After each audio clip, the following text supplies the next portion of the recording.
Quelle était ma voix le 30 septembre 2023.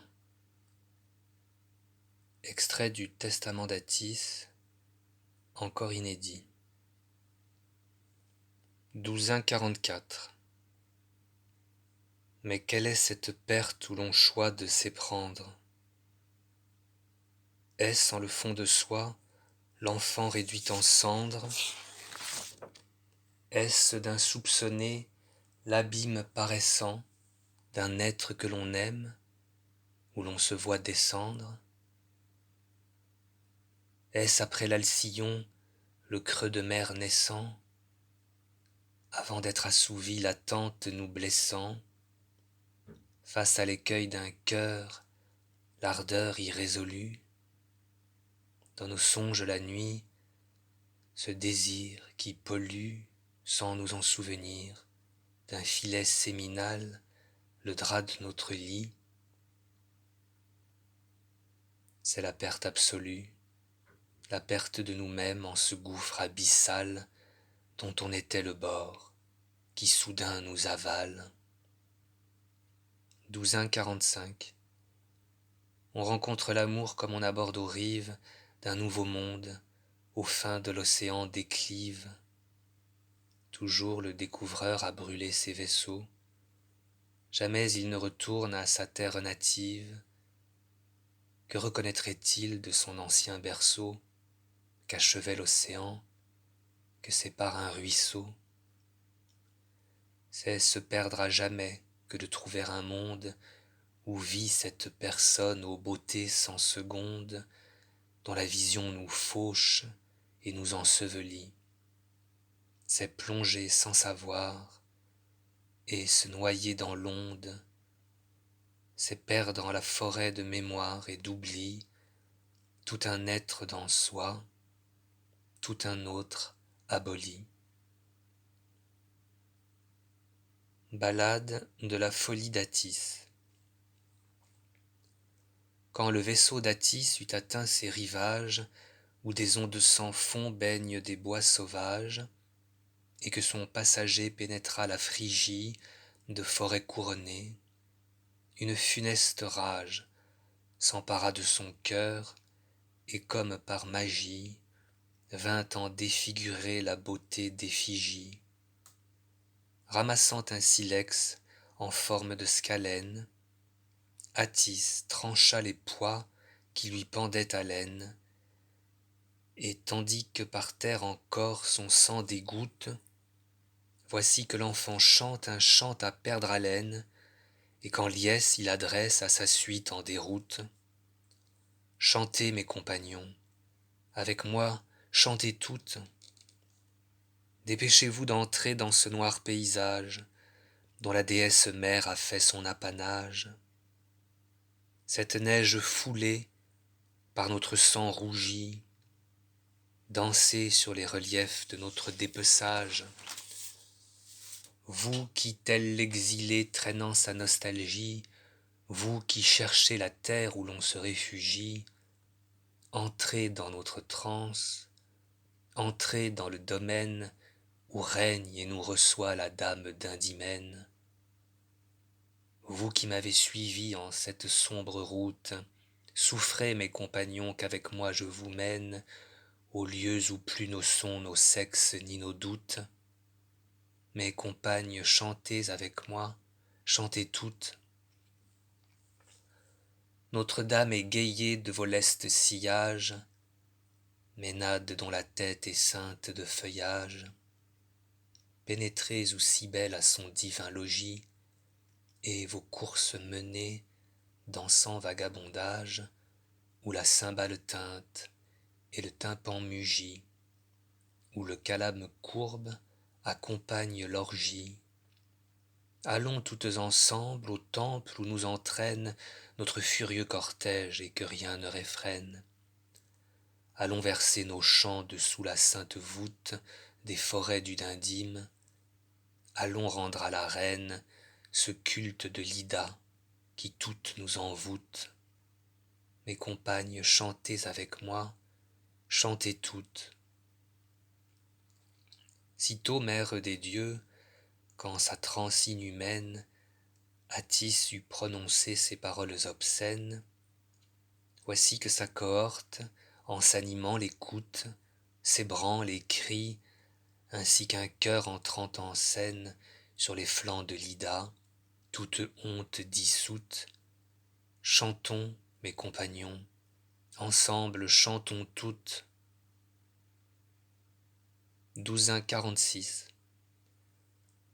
En plein délire, Attis, divagant, hors d'haleine, s'accompagnant du timbre à travers bois les mène, génissent ses battantes exemptes de son joug, jusques à la demeure où réside la reine. Là leur vient le sommeil, caresse sur la joue, qui voile les regards et les veilles des joues. Mais dès que le soleil au visage doré eut de son œil radieux les plaines explorées de l'éther pâle et de la terre et de la mer, et qu'il eut repoussé jusques à leurs orées les ombres de la nuit, les yeux se ranimèrent des gisants desservants de la déesse mère. Ballade de la complainte d'Attis. Quand sauve de sa fièvre, elle fut réveillée, et qu'elle se souvint de sa sombre veillée. Voyant trop clairement ce qu'elle avait perdu, Attis rejoignit lors la rive ensoleillée. Là, contemplant la mer, d'une voix abattue, elle versa ces mots sur la noire étendue. Toi qui m'as mise au monde, ô ma mère, ô patrie, que se serre mon cœur, que mon âme est meurtrie, d'avoir abandonné ta terre où triomphait ma jeunesse fauchée et de songes pétris. Il y a sur ma joue encore du duvet, que je regrette donc ce que je me suis fait. Fuyant comme un esclave à son maître échappé, j'ai trouvé pour refuge un parage nappé des neiges de l'Ida, tout de glace tissue, de fauves animaux et de vides occupés. Où donc ai-je laissé, pays où je reçus la vie? Où donc sont ceux qui un jour m'ont conçu?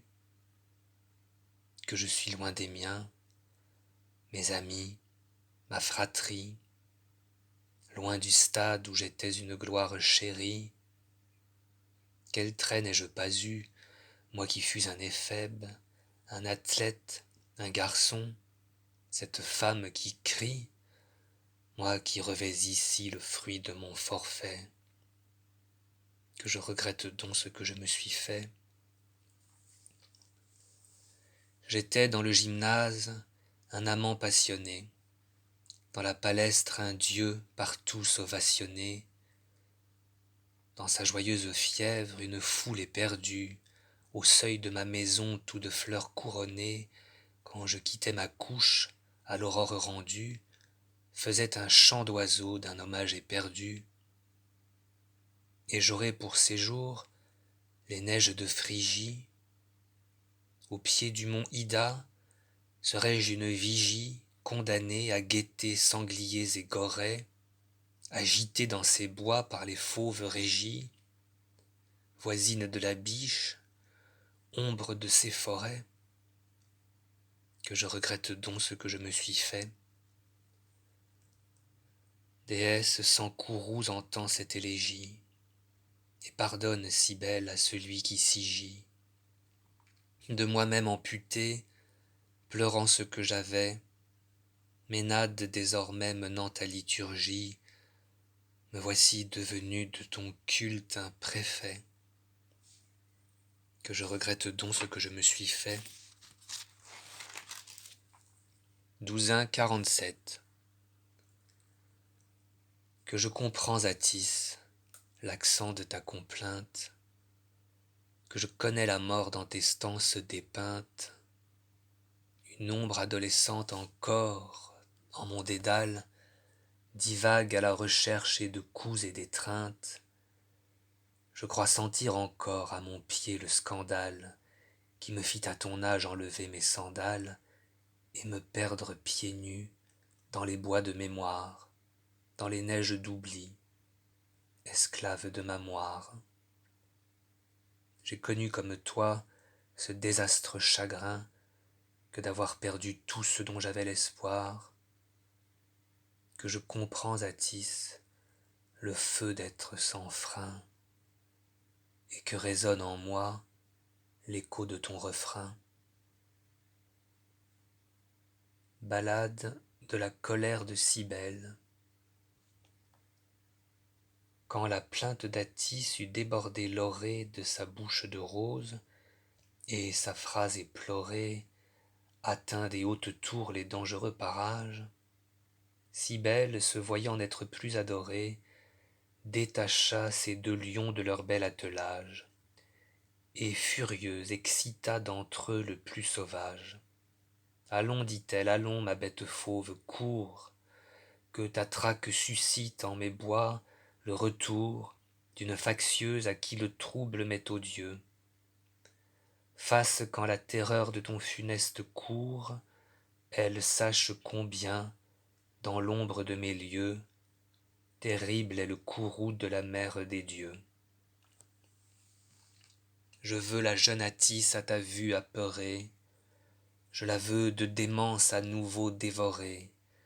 Frappe donc de ta queue à ton fauve pelage, fustige-toi l'échine aux flammes colorées, que tes rugissements déversent un orage qui partout retentisse en ses profonds passages. Qu'Attis apprenne enfin ce qu'une impie encourt, lorsqu'elle apercevra la crinière au pourtour de ta gueule au blanc croc et ton cou musculeux, qu'entre son souffle brusque et ses cris au secours, on l'entende hurler d'un aboi fabuleux. Terrible est le courroux de la mère des dieux. Quand la divinité de créneaux atourés eut confié à son lion ses menaces outrées, le fléau des troupeaux, porteur de son message, s'élança, frémissant, à travers la contrée, d'une course rapide écorchant les herbages, jusqu'à joindre Attis, aux grèves du rivage. Là, d'un bond, il fait fuir en le sombre alentour, tout de bois recouvert, l'enfant devenu sourd aux voix de la raison.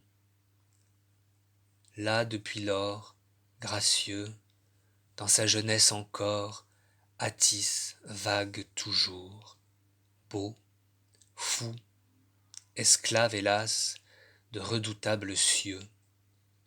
Terrible est le courroux de la mère des dieux. Maîtresse du dindym aux pentes de velours, aux forêts dont le comble est blanc de neige et lourd, puisses-tu ne jamais sur moi poser tes yeux, ni me laisser en proie aux affres de l'amour, car je ne sais que trop qu'en ces bois mystérieux, terrible est le courroux de la mère des dieux. Douzain 48. Que je regrette, Attis, d'avoir à te quitter. J'ai été moi aussi de ta transe excité, pendant que près de toi j'écrivais ton poème, et je me suis senti de ton feu habité, un feu que je connais, car sa flamme est la même que celle dont on brûle auprès de qui l'on aime. D'où me vient à présent cette dévastation? Peut-être de l'écho de tes lamentations, qui dans mon âme encore cruellement résonne, peut-être du désir que ton cri de passion me cause, une passion qui toute déraisonne dans l'amer souvenir de ta jeune personne. Douzain 49. Je me sens dévasté de savoir que s'achèvent ces vers que j'écrivis comme dans un beau rêve. Je n'en trouverai plus qui seront aussi beaux, ce fut trop court, Attis, notre heure fut trop brève. Ta course délirante a soufflé le flambeau et me laisse sans voix dans la nuit d'un tombeau. Ah, que la fin d'écrire un poème ressemble à la fin d'une amour. Depuis elle, on va l'amble, comme dans un cortège en suivant un cercueil, certain qu'à l'intérieur, ce qui se désassemble, jamais plus ne viendra se montrer sur le seuil de ce qu'il reste à vivre. Il n'est plus que le deuil